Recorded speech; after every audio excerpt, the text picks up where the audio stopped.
Well, as always, a good morning, good evening, good afternoon to you, wherever you might be in the world, and a big welcome to Lorena's Labyrinth.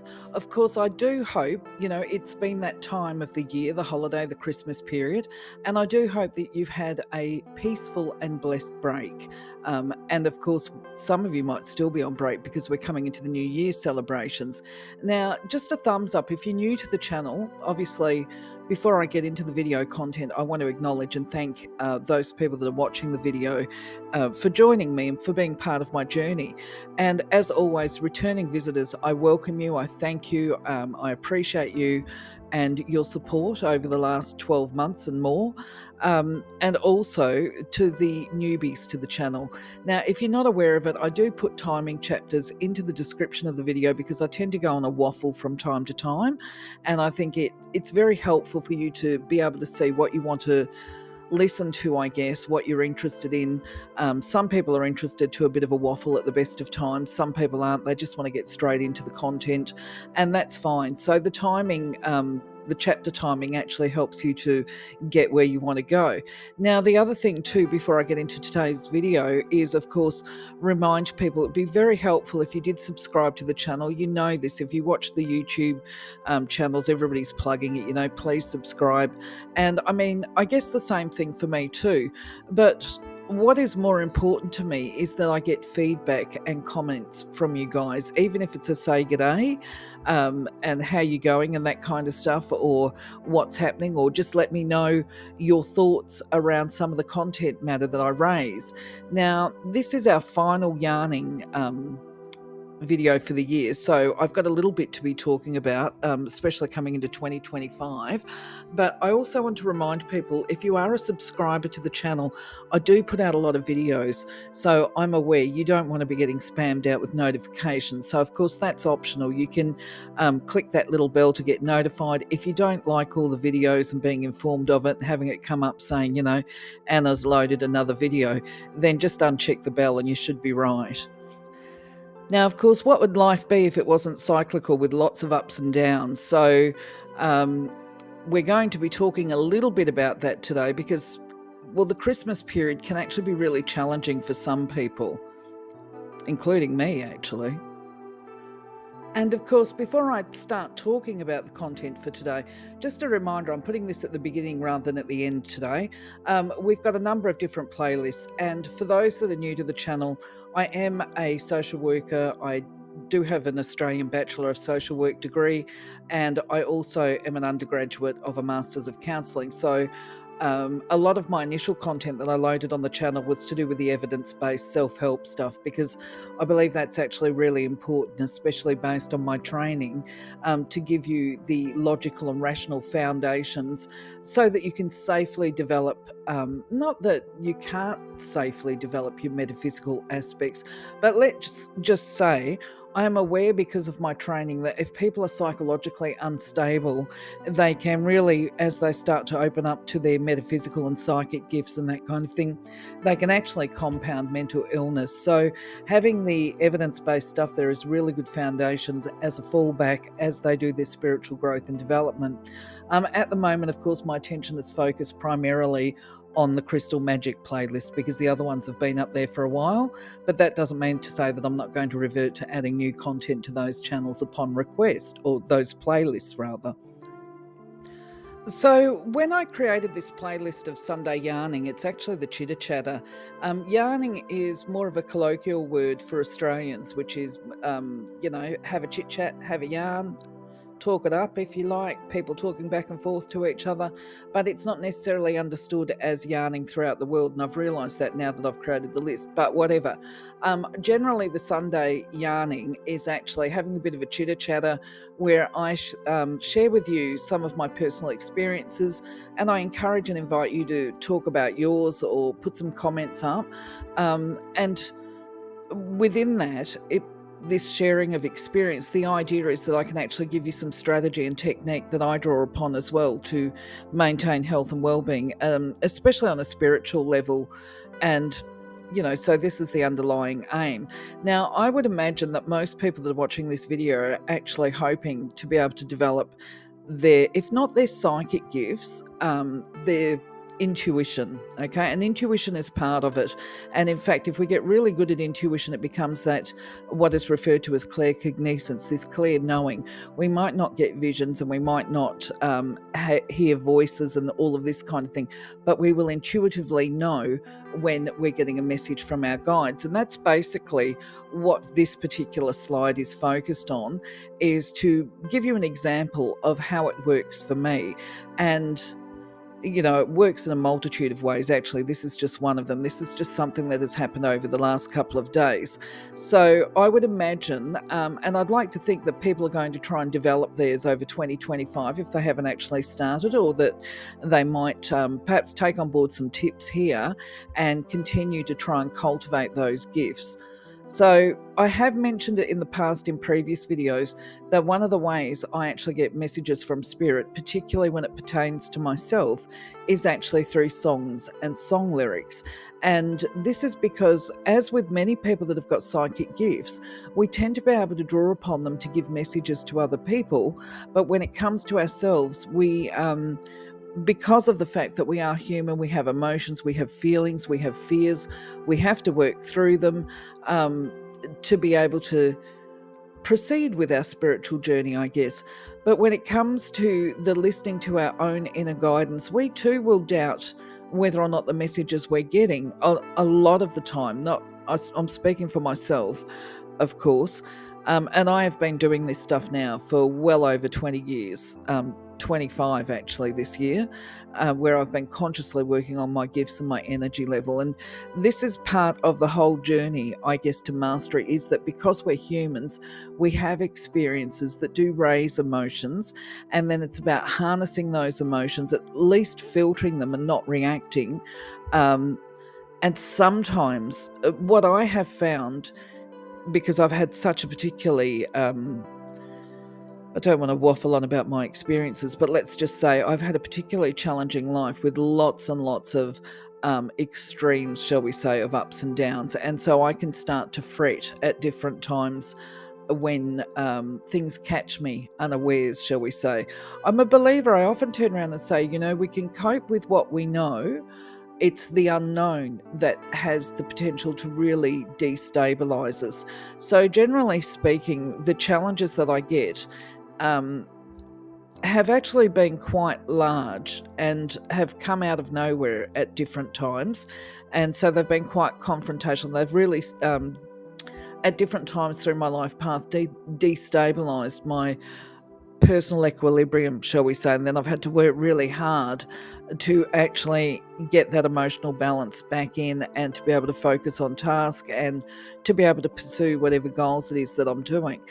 So basically, my guides and we've got a bit of a thing happening where they will try and give me at least some form of forewarning. I mean, the guides can't tell us all of it, just to be clear. There's spiritual law there, and if it's part of our divine plan, this is stuff we've got to work through. And if they tell us all what's coming, then there's no challenge for us to actually surmount, if you like. So basically, my guides will give me little clues and hints when something's about to go awry, shall we say. And one of it is songs, like I said, in song lyrics. This is why I've got this up here. Now, the way it worked for me, so something has happened, okay? I'm not going to bore everybody with my own personal stuff. And not only that, I'm coming out the other side of it now anyway. So it's kind of in the background already by the time I mention this. So back in the day, I used to actually have songs come to me in my sleep state. Now it tends to happen, what I've noticed over the last couple of days, because I've actually had these 3 songs come at me within a space of less than 24 hours, there becomes an energetic response for me, and shall I say a physical response, when I hear a certain song that is a message. Now, the first one that came at me was the song Seasons in the Sun, and I want you to look at the lyrics there, because this is actually a goodbye message. This is about somebody leaving my life, somebody that I've spent time with, that I've enjoyed time with them, and they are now moving on. And in fact, if you Google the whole song lyric, and you can Google the song and actually listen to it, and you will see that it's kind of a bittersweet song. It's a really beautiful song, but it's one that's saying, basically, thanks for the good times, but it's now time to go, So that was the first warning, shall we say. That was the notification for me. And what happens is I hear it and I become aware of it, and if we say there's a little speedy wiry thing sitting on top of your head that, I'm just sort of talking about it kind of goes off, the little alarm, the little flag goes off and goes, uh-oh, something's about to happen. Has somebody passed away? And I'm going to find out about it in a couple of days. There becomes an opportunity to prepare myself because I've got forewarning, something's up. And then the next one that came up, and this is just because I have the radio going in different parts of the house, okay? So I've jumped forward a bit and I've forgotten to explain to you that, I walk into the kitchen, the radio's on, and this song is going. Now, if it's not a spiritual message for me, if it just happens to be a song on the radio, that's okay. My body's going to hear it. It's not going to be a problem. If I jump in the car and I turn the radio on and this song comes out at me, it's not going to be a problem. It's not going to be a message for me. I will know it's not a message. I know it is a message when it's like the song comes on, and if I'm bending over to put something down somewhere, the spine snaps up. I become physically almost rigid, you may as well say. The body goes on high alert and it's like ding, ding, ding. There's this buzz thing that kind of says, listen to these words. And I listen to them. So this is what happened when Seasons in the Sun came on. And then a few hours later, I got Hymn to Her, The Pretenders. Sorry, I just need to clear my throat. The Pretenders, if you're not aware of it, because, hey, they were out in the 80s, very popular. I loved them back then. They've got a wonderful song called Hymn to Her. And when I say I hear the song, there's bars of the song that come out. And I got the same reaction to this one, which was, she will always carry on. Something is lost, something is found. They will keep on speaking her name. Some things change, some stay the same. So then it was, when I got the reaction to that one, it was like, yeah, okay, something's coming for me. Not for me as in personal and vindictive or whatever. Just there is a challenge on its way and I'm going to have to face it. I'm going to have to confront it. And I'm going to have to remember that life is cyclical. I will have to consciously remind myself that sometimes what appears to be a loss is actually just a shift. It's an energetic shift. And it truly is actually, nothing is lost, right? Because even if it's somebody that's passing over to the other side, they're still there in spirit and we can still connect with them. So they aren't lost completely. It's just some things change and some stay the same. Okay, so that was my next message. So I think once I realized and I'd got the message, truly Hymn to Her had come through to me, I'd processed it, was aware and recognised what it was about, and then I got the third song come in, which is Truly Madly Deeply. Now, this song, I've said to people before, this has become like a love letter from my guides to me when they're reassuring me and when they're happy. I don't know that I would say when they're happy with me, but when I've managed to do, I guess, a big leap, what I've done with the processing of these two messages that I've had in songs, then I will often get this Truly Madly Deeply one come at me. And the story, if you're new to the channel or if you are a returning visitor and you haven't heard this story, I will try and be brief because it will end up being a very long video and I've got to try and narrow them down. But anyway, the backstory on this particular song and me hearing it was I was going through a really incredibly difficult time. I think it might have been about 2006 or 2007. They were really, really challenging times for me. And I was really struggling emotionally and in so many different ways. And I was waking up every morning with a tune in my head and the lyrics. Now, the thing is that Truly Madly Deeply was, I think, so this is how long ago it was when the song was released, because I'd actually never heard it. And this is what's really funny, is that I was waking up to this tune and the songs, I'll be your dream, I'll be your wish, I'll be your fantasy, I'll be your hope. Those words and the lyric were in my brain when I would wake in the morning. Sometimes I would hear more of the lyrics than other mornings, but the ones that really stood out at me were this actually final bar where it goes, I want to stand with you on a mountain and I want to bathe with you in the sea. I want to lay like this forever until the sky falls down on me. Now, The funny thing was, or the relevance to this, I guess, is while I hadn't heard the song and I didn't know the name of it and I didn't know anything about it actually, what I was doing regularly at the time, before I fell into the abyss, shall we say, I had been going out to a cliff top and I used to meditate up there.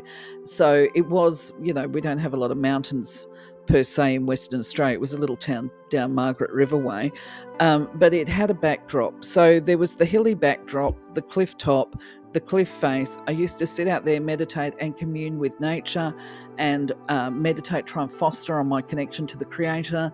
And when my eyes were open, I could look out because this cliff top, there was, it was over the top of an ocean. You could see all the way on the horizon just this ocean around me, and sitting in a forest, actually, on a cliff overlooking an ocean. So it was particularly beautiful.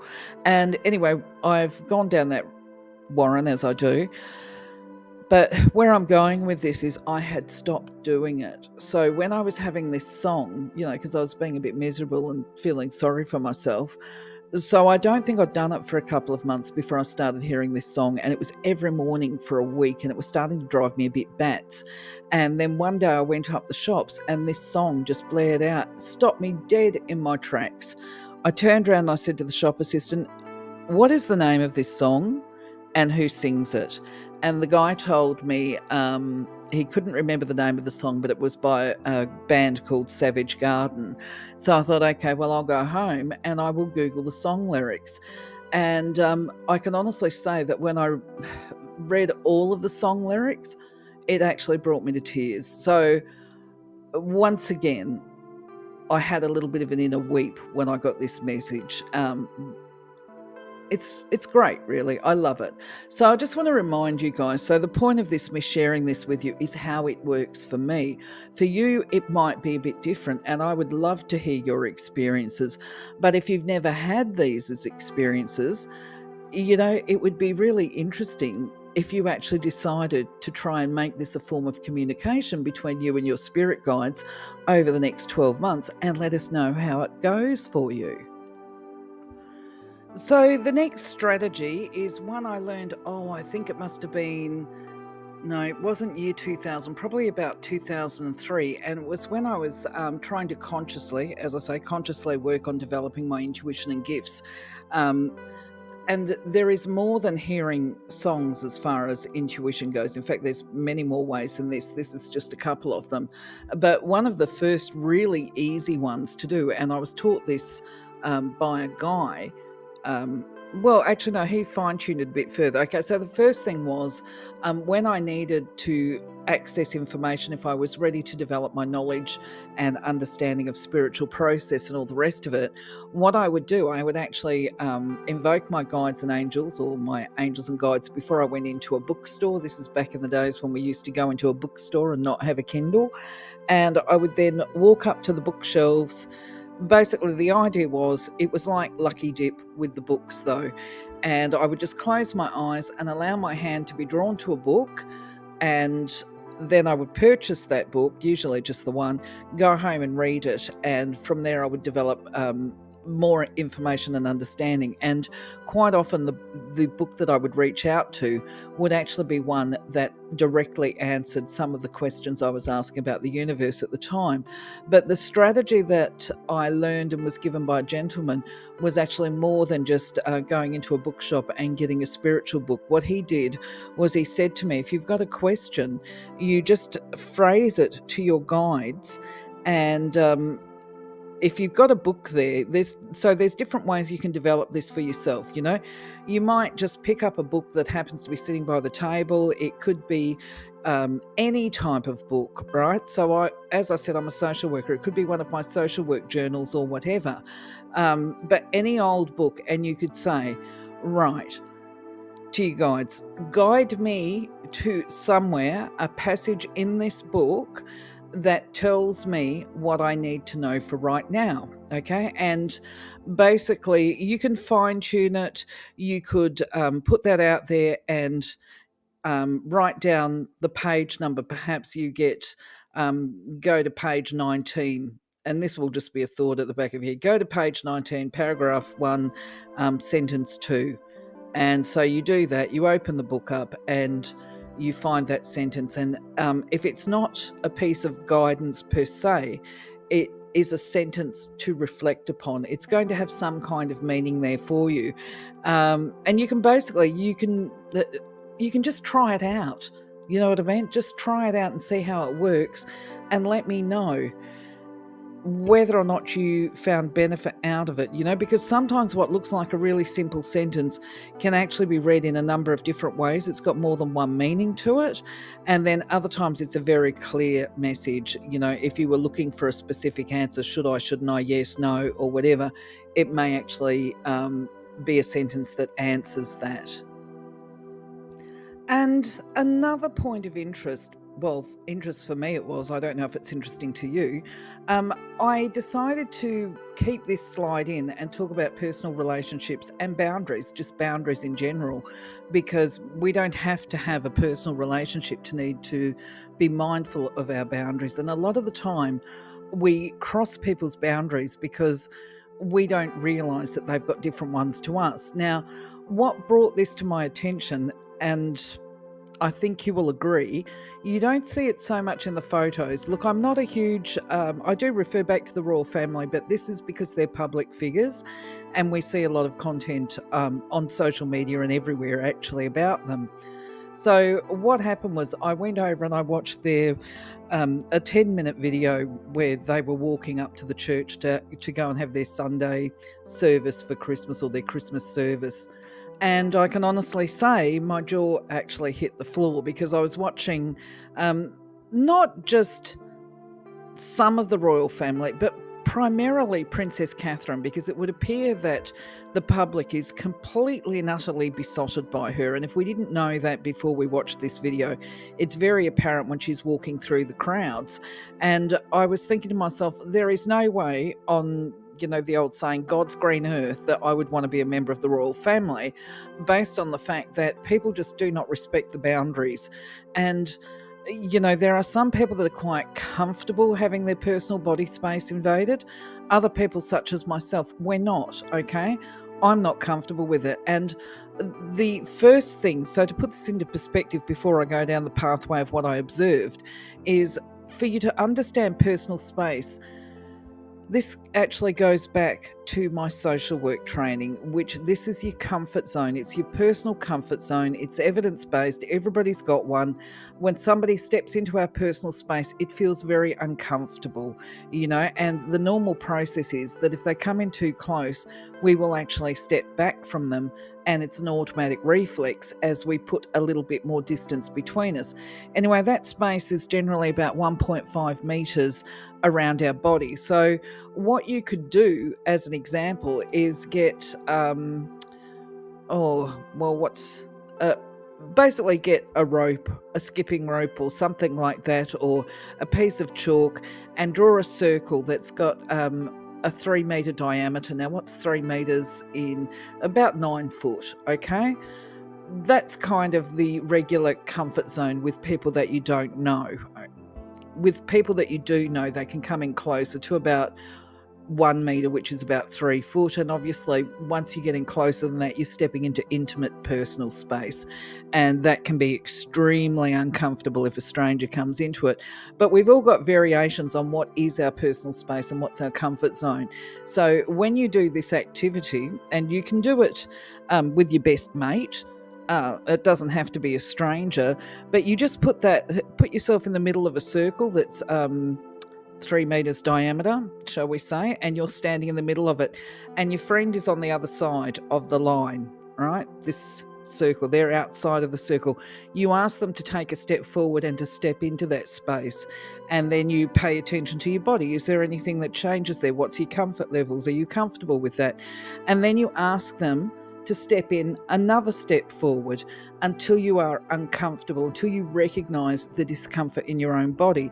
Now, the point being, what I'm trying to make the point of here is that when Princess Catherine is walking up that pathway and there's crowds held back by a fence on either side, they're all reaching out to her and they want to shake her hand, and that's fine, because that handshake business Well, I consider actually it's probably not quite so fine, bearing in mind her health conditions, but to reach out and shake hands, you're still maintaining that personal distance, that comfort zone, that body thing. You're not getting too intimate.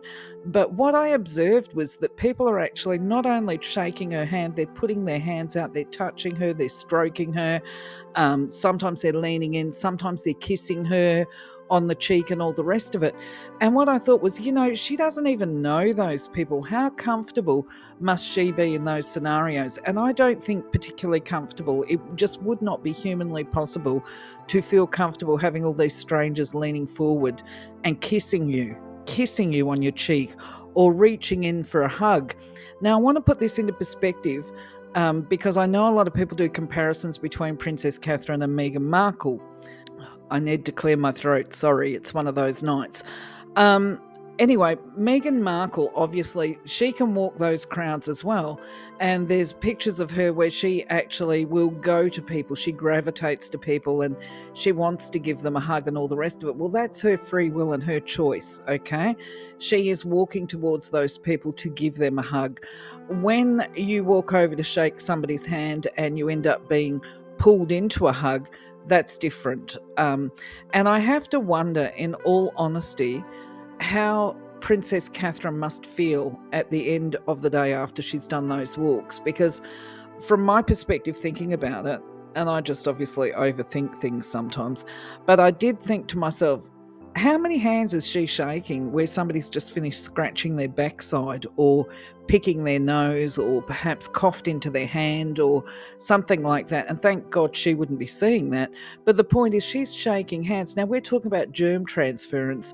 And, people could turn around and say, well, that's a bit paranoid.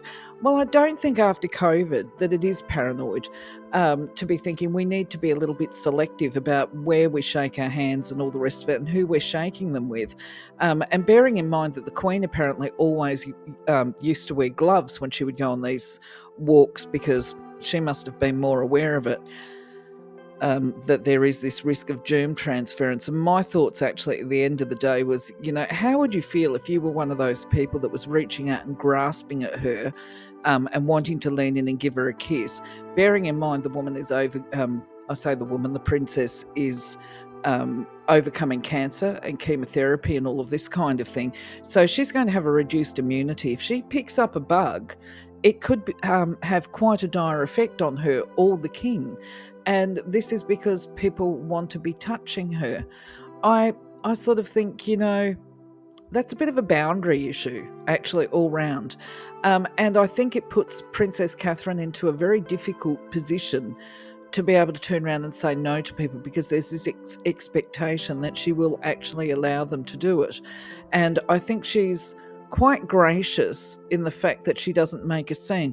But I have to wonder if the moment she is out of the public eye that she stops smiling and is like, pass me over the wipes, I need to wash my hands. So now we'll start with the channel update, if that's interesting to you. I'm definitely going to be changing the template, obviously going into 2025. So next year you're going to see the new one. But I've got to admit, I am still a little undecided about which shade of blue to use. So I'm going to waffle for about 30 seconds on this one and 30 seconds on the other one, just so that I can get your feedback, hopefully, about which one looks better. I think I like this one because I've spent a lot of time on the coastal towns of Western Australia by the ocean, and because I feel like I've got a connection to the ocean. I've grown up and been around stingrays and dolphins, even a whale once upon a time. It swam underneath me and I was at the end of a wharf. Anyway, that was a beautiful story, beautiful memory. That was when whales were almost extinct in that area. And in fact, I probably saw them 5 years before everybody else did. So that was a real blessing. Plenty of sharks, seen lots of sharks, lots of coral, lots of shells, all of that stuff. So this particular slide or template reminds me of those. And I guess that's that happy day stuff, seasons in the sun. There was joy, there was fun. There was seasons in the sun. Never mind, on to the next one. And the other option, which I am considering, but I don't think it's really working the way I wanted it to, was I was trying to create what we call the mother love blue. It's almost a cornflower type blue background. And after much struggling around, trying to get the colours and shades and hues and that right, it just really, I don't think it's come off well, but that's when I look at it as a flat screen without movement. So I'd be interested in your thoughts. Is there one that gels with you better? And of course, this is the new quotes template where I load the quotes on a Wednesday. It's only ever a 10-minute video. But either way, I'm going to keep it going because I actually like it, the idea of doing the quotes. And to be quite honest, it inspires me when I do them. But I've got a bit ahead of myself this year in preparation for 2025. And so, what I've done for the month of January, they're all focused on new beginnings to support this whole idea of launching and leaping into 2025 as a whole new start, a new beginning, a shifting forward and shifting away from the old and tired and stale, and basically embracing this new year with whatever it brings to us, the blessings that are seen or unseen, and a whole attitude of gratitude, definitely, towards it. I decided to leave this slide up for this week as well, just in case people missed it last week. And just a reminder, this is not a full list of the crystals that you could use for treating trauma. This is because I'm creating a list basically right now, and I've got the whole alphabet to get through. So there are more that I could put here, but it's not complete, so I will just keep working on it. But there's a couple of ideas for you right now if you've been suffering from trauma or abuse or trying to recover from some of the more seriously anxiety type disorders. I guess you could look to use one of the crystals on this list. So now for the channel update in regard to the Crystal Magic playlist. Well, that content is still happening. It's kind of triggered, honestly, my crystal buying sprees, because as I research the crystals, shall we say, and remind myself of the healing properties and have a look at my lackluster crystal collection that I've got these days, I end up being tempted to restock and buy new product and try things out, shall we say, test them to feel the energy again and see what it's like for me. So either way, I have been spending money I probably shouldn't have, but I've bought another crystal. I actually purchased it today, and it's being sent to me from the eastern states here. So it probably will, hopefully I'll have it in about a week, and I might be able to talk to you about it next week. But I'm not even sure how to pronounce the name of this crystal. I think it's called Rilgar. And anyway, it's a yellow one and apparently full of arsenic, so you've got to be careful handling it. But I'm really looking forward to actually testing this crystal out because I'd not heard of it before, so I hadn't even seen it. So it's actually quite new to me, and I'm just really interested to give it a shot. And when I do, I'll be sure to make a video about it. So this week you will have actually seen the rose quartz video go up, and I don't have a shortage of rose quartz. It's one of my favourite crystals, but what I did as far as my buying spree goes, I actually went and bought one that was labelled as lavender quartz because I've seen the genuine article and it's absolutely beautiful. But either way, my so-called lavender quartz was one of those online misadventures, shall you say. I should have picked up, in all honesty, when I looked at the photo, I thought that's not a very good photo because the colour hasn't shown properly on that. But it was labelled as lavender quartz or rose lavender, and the seller had very good feedback and reviews on there, and that's why I bought it. But either way, I would say it's actually just rose quartz. It's not got a lot of lavender with it, but I'm liking it. So where I have had a bit of luck, and I'm so pleased and so happy, is actually with a Carnelian pendant that I purchased online. Same deal again. So much risk associated with online buying. But the Carnelian video went up, and the good thing is that when I was putting together the video and trying to get information about how to identify a scam, basically, when you're buying a crystal, and Carnelian is one that actually you can get scammed by quite easily, really, with people selling off stuff that actually isn't carnelian and saying that it is. Well, anyway, my carnelian pendant arrived and I looked at it and I thought, oh, as you do, have I just bought sard? Because it looks like sard, it doesn't look like carnelian, I thought. You know what I mean? So I gave myself a bit of a pause and I looked at it.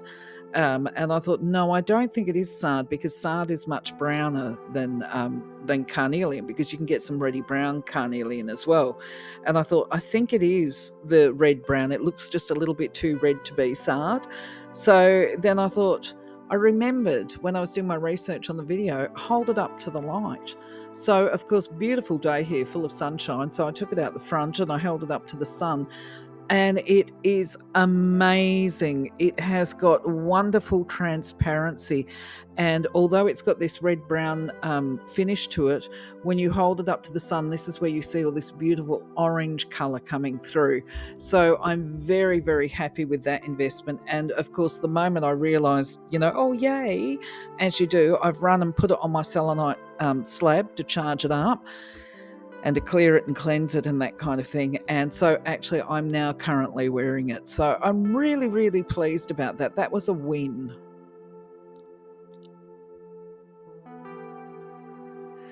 So next week, quite unintentionally, we're actually looking at purples.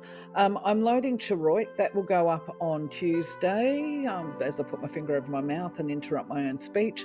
I think it's going up on Tuesday, and this is another one of my favourite crystals. It's actually one I've got in bracelet form, and I tend to wear it when I'm actually doing readings quite often. I alternate. I go with what I feel like on the day. I've got carnelian beaded bracelets, I've got charoite ones, I've got goodness me, black obsidian ones. What else? Can't remember. Carnelian's one of them anyway. Oh, garnet. I love red garnet. Then, of course, on the Thursday, the reason why I say we're looking at purples is because I'm actually going to do a video on amethyst. Now, that one is still under construction. I'm still putting it together because I've kind of been dreading it. As much as amethyst is a beautiful crystal and everybody loves it, including me, the point is that there's so many different forms of amethyst, I suppose. If you're talking about the points or the towers, the obelisks, your carvings like this one here. But there's one that not so many people know about, I guess, which is the amethyst flower. And I love the amethyst flower.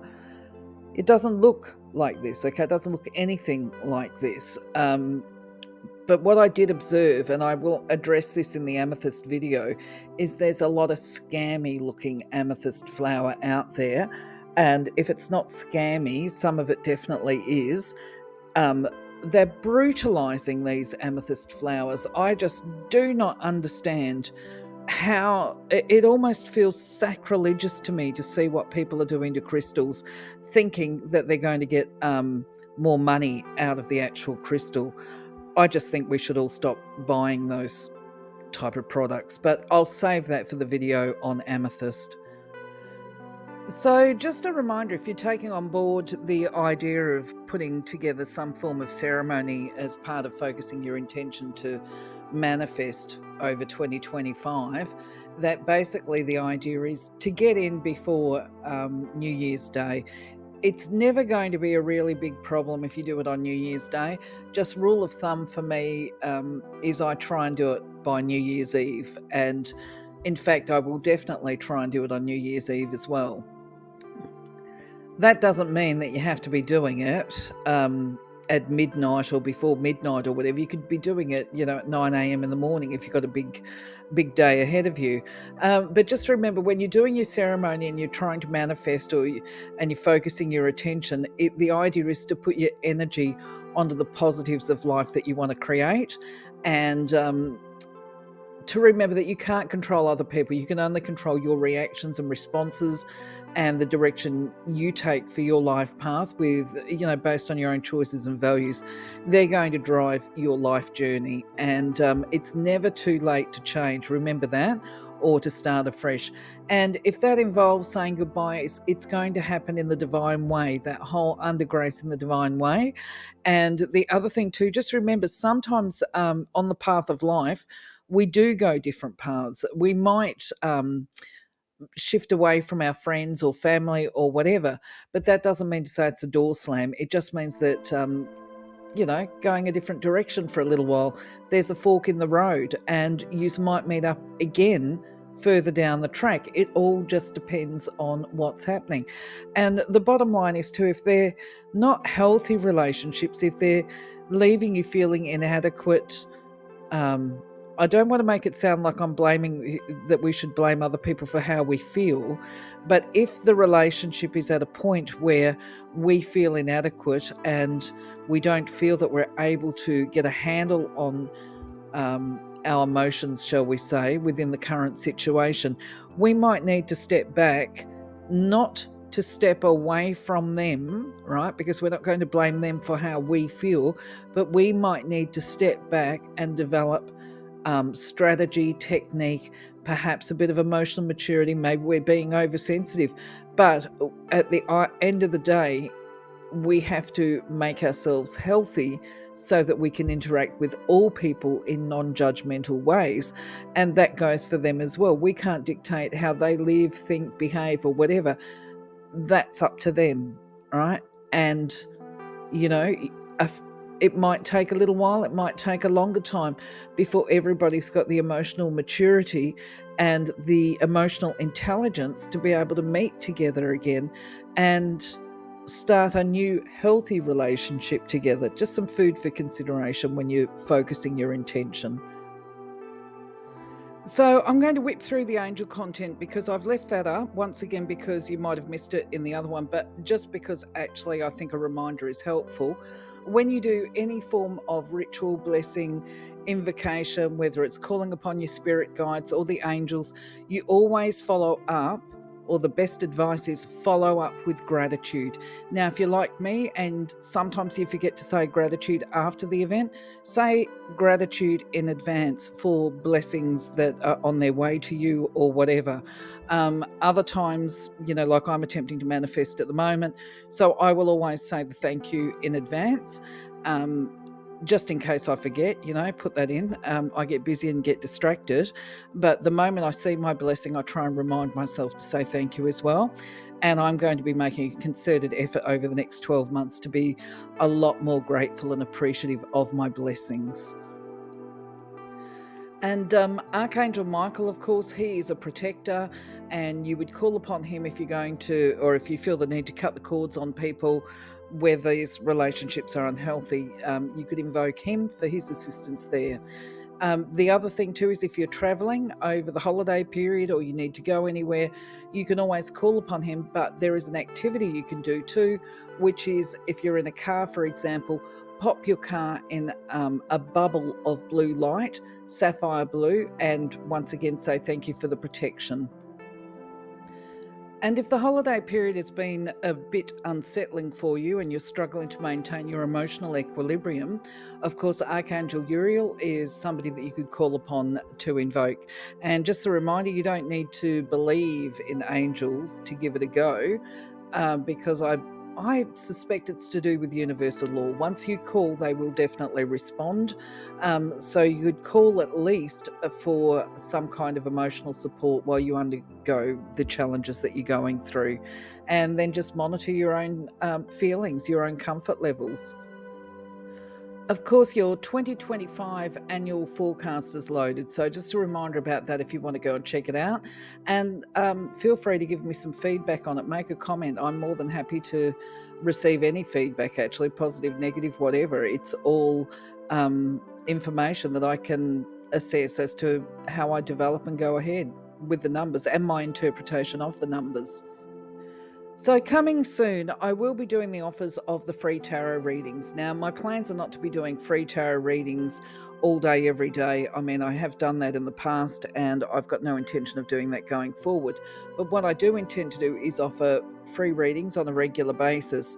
The challenge for me is technologically, I can't do live readings. I don't think that my internet will support it, because to be quite honest, I've had a few issues just recording this video for you. It actually takes too long, and so therefore it's not really stable to do that. So I'm going to have to get a bit creative about how I deliver them, which I think will be that when I'm ready to do an offer, I will load this and let people know how they can be a recipient of a reading.